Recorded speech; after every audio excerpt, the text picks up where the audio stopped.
Hello, Alice Wheaton here again. Thank you for joining me in this video about how to double your income and double it again. And this video comes right after the last one, which was all about how to identify quality clients. Now, when you walk out the door, your clients are assigning a rating to you. And they're going to call you an A, a B, or C. They might not call you that in those words. They might say, she's a buffoon or he's a buffoon. You might say, well, that guy knows his stuff. And if someone says that about you, it means that you provided value just by being there. And so here are the 5 key components of being an A supplier to your clients. The first one is that you have knowledge of the client and the client's industry. This one here is so important. Is the industry a waxing or waning industry? By that I mean, is it a growing industry or is it a stalling industry? Is it starting to diminish? Is this a company that's likely going to be soon to be manufacturing offshore? If not, where are they going to get quality people? It means that you know you've done your research and you show up, sit in front of your client.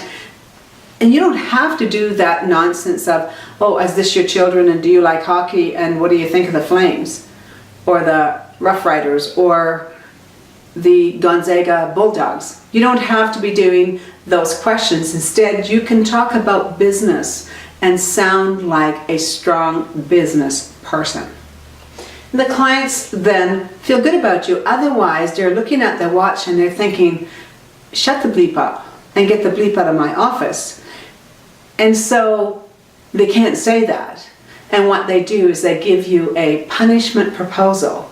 Because what you might have done instead is show up and throw up. You see, knowledge of your client and your client's industry and what they need, that's the opposite of showing up and throwing up. And then asking quality questions is so important. Asking clients questions about their own issues.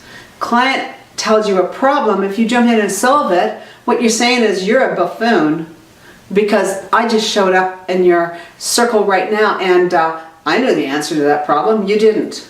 No. Better to ask the client to tell you more. Explain the problem. What has he tried? What has he not tried? What worked before? What doesn't work? What he's thinking of using. Pithy explanations. Understand this, that a client and people in general have 45 seconds to sign on to you. Yesterday I engaged a coach for 5 coaching sessions and I have a specific goal. I want to know if I have any false premises or false beliefs that are blocking me from my next goal. I told her a bit story and she segued to herself.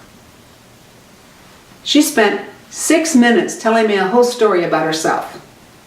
And I said, you know what? That doesn't work for me.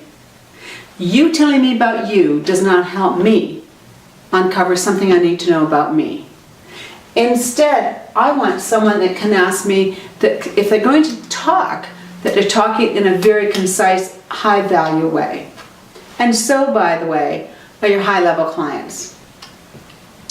And number 4 is very important. They have a system and follows it. They understand, they rate their clients as A, B, or C. They know the sales efforts that they're going to put in. And by the way, no matter what your client is an A, B, or C, when you show up, you show up with the highest quality possible. It just means that you might not show up that often if it's a C. So you have a system of follow-up and you follow up. You've heard the expression that your fortune is in the follow-up. Well, most salespeople don't follow up. And then, of course, the number 1 is that you're able to manage your emotions and feelings. Put your own fears aside. Put your own need to be liked aside. Put your own need to be approved aside.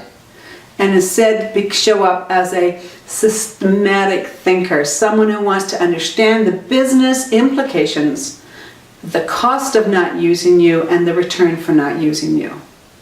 I'll give you an example. A client said, I'm going to Winnipeg because we can save our client $150,000 over the year.